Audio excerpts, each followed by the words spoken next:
mata yang tak mukmin, yang menuju jalan bukan ke syurga ke neraka, menyalahkan orang tu. Kenapa orang tu buat macam ni? Kenapa macam ni? Macam kalau dia sakit, kenapa saya sakit, Prof?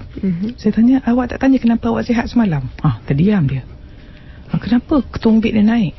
Okey, ketumbit naik tapi awak tak tanya kenapa saraf awak sihat. Betul juga, Prof. Itulah.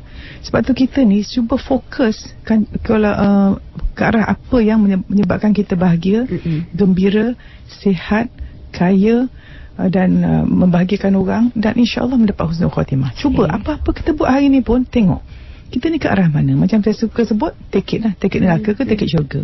Hari ni cuma mata neraka ke cuma mata syurga. Senang aja, Fairuz.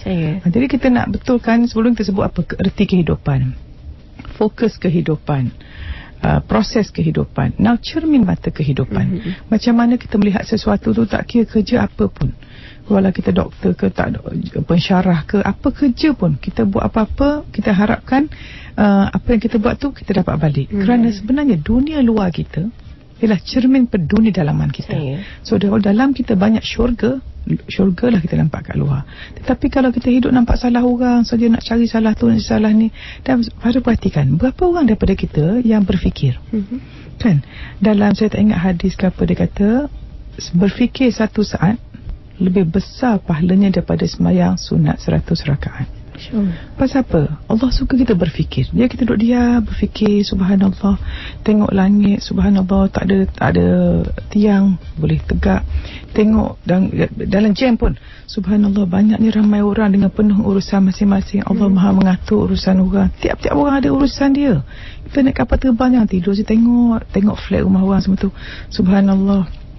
Saya duk rasa masalah saya besar, tapi bayangkan tengok bangunan tu ada 50 unit.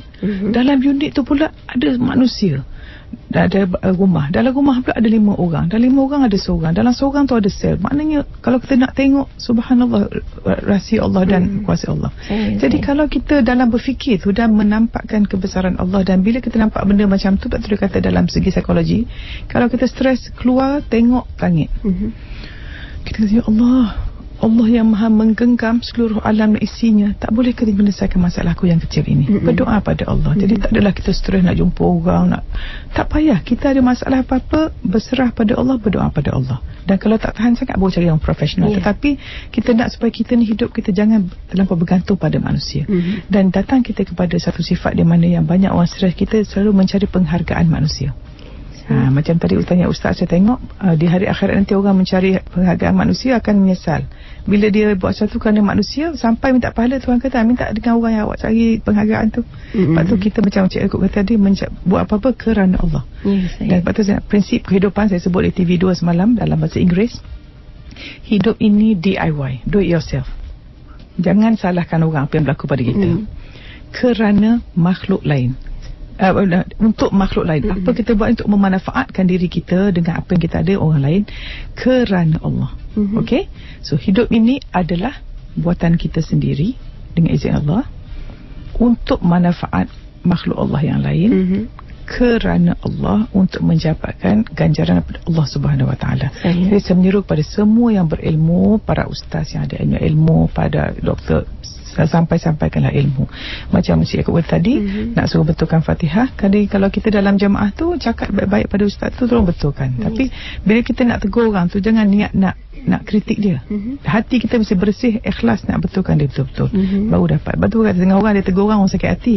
Setengah orang tegur tak sakit hati pasal niat tu. Betul, tak ucapan matlamat kan. Matlamat, betul. Ya, saya alhamdulillah. Banyak lagi nak congkir tentang apa yang kita bicarakan tentang cermin mata kehidupan, dan mungkin sikit persoalan yang timbul dari pemanggil kita, SMS kita, yang menyentuh tentang sikit kebakaran Prof. Ingin dari Azian Minhat, saya ingin bertanya, pemandangan mata saya membesar objek yang dipandang. Jadi mungkin ada penjelasan, maksudnya pemandangan mata membesar dari objek yang dipandang. Maksudnya awal tu benda tu kecil tapi dia nampak besar. Okey. Ini satu tanda kalau betul lah, dia panggil metamorfopsia.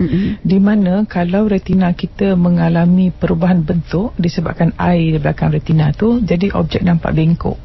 Itu satu benda yang penting, patut jumpa pakar segera. Terutama kalau pada orang yang tua, daripada 60 tahun, takut ada degenerasi makula di mana salur darah yang tidak normal timbul dan menyebabkan retina itu terbengkak. Maka sel-sel pekecahaya akan distorted, menyebabkan apa kita lihat itu jadi tak regular, jadi macam bengkok sikit. Harus jumpa pakar.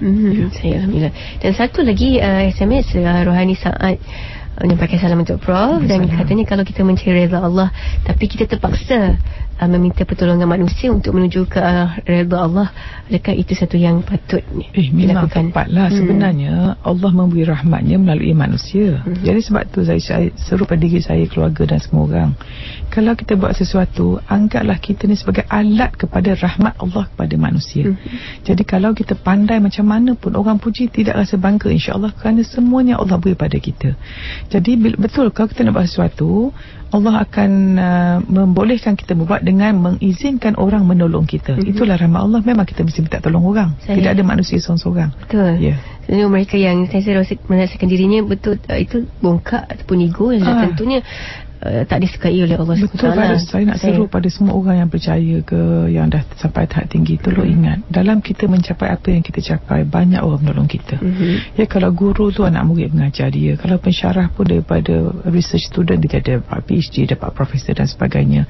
Daripada wanita berkejaya, tolong cakap terima kasih kepada pembantu rumah kita. Kalau lepas makan tu cakap terima kasih pada pembantu rumah kita. Nak pergi kerja cakap terima kasih pada pembantu rumah kita. Kalau kita tak ada pembantu rumah, memang kelam kabut. Bayangkan satu hari je pembantu rumah balik cuti, semua kita kelam kabut. Tapi kadang kita ni, bila orang tu sentiasa ada jarang nak berterima kasih. Dan pembantu rumah kita macam kita juga, mereka pun ada perasaan. Manusia paling suka kalau dihargai. Apa salahnya kita hargai dia? Kalau kita dah berkejaya tinggi dekat office, orang dah hargai kita, apa salahnya? Tak payah orang harga kita dah, kita pula hargai orang. Lepas tu saya rasa pada orang yang payah nak puji orang, payah nak hargai orang, cuba renung balik hati kita. Kita mestilah hati bersih. Pasal gelas kalau penuh, dia suka tuang pada orang lain. Tapi jadi kalau kita banyak harga diri kita tinggi, maka kita akan suka menghargai orang. Tapi kalau kita kurang harga diri, kita sibuk nak suruh puji kita, nak suruh hargai kita, nak suruh terima kasih, orang tak cakap thank you pun nak marah. Bukan macam tu. Ingat, kita buat kerana Allah, mengharapkan redha Allah, bukan redha manusia. Alhamdulillah. Satu lagi pesanan sekiranya wajar kita tanam untuk meningkatkan kecemerlangan diri, juga untuk sasiah Dan kembali untuk bersama dengan pendengar kita Musi Islam itu Indah waktu ni. Assalamualaikum. Waalaikumsalam. Ya, siapa di talian? Kak Dayang ni. Kak Dayang, silakan bersama dengan Prof. Sila Kak Dayang. Assalamualaikum. Assalamualaikum Prof. Waalaikumsalam Kak Dayang. Saya ada persoalan nak tanya. Sila. Profesor discuss about pertolongan dari manusia. Jangan apa? Pertolongan dari manusia. Harap manusia. Macam mana kalau pertolongan tu datang walaupun tanpa kita minta dari orang yang bukan Islam? Ya. Minta pandangan Profesor? Minta pertolongan daripada kita? Bukan. Bantuan tu datang dari orang bukan Islam untuk kita. Boleh. Okey, saya jawab. Kita. Tak ada masalah kan? Okey, boleh. Terima kasih Prof. Okey, sama-sama. Silakan Prof. Alhamdulillah. So kita bersyukur kadang-kadang bila kita perlukan sesuatu, tiba-tiba pertolongan datang. Saya secara peribadi, pada saya tak ada apa-apa. Pasal kadang Allah beri bentuk pertolongan ni, walaupun dia bukan Islam, makhluk Allah juga, Allah jadikan dia, dan dia buka hati dia tu, Allah juga buka hati dia. Kecuali kita tak nak, kalau bantuan tu diberi dengan syarat kita menukar agama kita, itu kita tak nak. Tetapi kalau dia tolong biasa, tak apa, pasal kita pun memang tolong orang pun, jadi Allah akan tolong kita. So pada saya tak ada masalah. Alhamdulillah. Raih lagi satu pemanggil untuk waktu ni. Assalamualaikum. Waalaikumsalam warahmatullahi. Ya, kita bersama dengan siapa? Saya nak cakap doktor. Silakan. Assalamualaikum doktor. Waalaikumsalam. Suka berpresentasi dengan doktor. Ya, terima kasih. Inilah doktor. Ini kita pandang mata lah pada saya, mata ni mata zahir lah ya. Ya. Mata zahir, syukur kita kepada Allah kerana anugerah mata yang sangat berharga pada kita. Betul. Tapi dalam masa yang sama doktor, mata hati doktor. Ya. Kadang kita ni nak mencuba membetulkan bersama-sama, memberitahu pada kawan ataupun lebih-lebih dalam kumpulan, dalam persatuan kan. Ya. Kita suka macam apa pun kita beritahu ke kawan, tapi kadang mungkin kan penyampaian kita tak berapa, jadi dia tak terima. Ya. Sampai kecil hati yang kita. Dia kecil hati kalau Puan Teguh. Apa? Nak mengatasi tu masalah doktor Ya, sila. Kita kalau boleh pandang mata hati kita kita dah sama-sama, ialah rasa silaturahim tu lebih lagi Tepat. lebih mantap lah tu kan. Puan masukkan dalam persatuan dan NGO lah ni ya. Lebih tapi Ya. kadang ada pula setengahnya tu pula kita tak terima, tapi dia tengok kita dengan satu macam pula. Mungkin kan kita ni kurang banyak kekurangan pada dia ke. Rasa dia rasa merendahkan kita tu terlampau sangat, tapi kita macam saya terpaksa terima lah. Itu hakikat, mungkin dia tuduhkan pada saya kan. Jadi saya nak minta pandangan tu. Bagus. Terima kasih Aja. Terima kasih doktor. Terima kasih Aja. Salam. Okey, ini Khairuz memang mungkin Hajah ni saya rasa dalam golongan umur saya sudah 50-an. Kadang-kadang kita berinteraksi dekat surau, dekat NGO, persatuan, dan kadang-kadang kita rasa kawan kita tak bahu betul, kita nak tegur dia dah kecil hati pula, pandang satu macam, kemudian umpat kita pula. Memanglah bukan senang ni, panggil jihad, yang salah satu jihad orang tak ambil terima pendapat kita, dan jihad menahan marah kita, dan tu ya macam ni. Macam saya sebut tadi, kalau kita rasa mempunyai harga diri yang tinggi dan keyakinan diri yang tinggi, selalunya orang yang punya keyakinan yang tinggi, dia tak kisah apa orang kata sangat.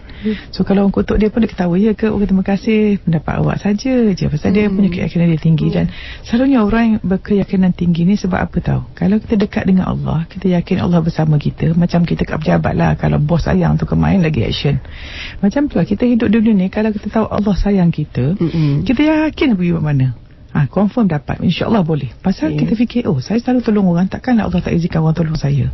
Jadi yakin pada rahmat Allah yang maha pemurah, maha penyayang ni, dia yakin. Jadi berbalik kepada Hajah tadi, memang kadang kita nak tegur kawan-kawan kita, terutama kalau dia sama-sama satu kampung dengan kita, tahu kelemahan kita, memang tak pandang pun.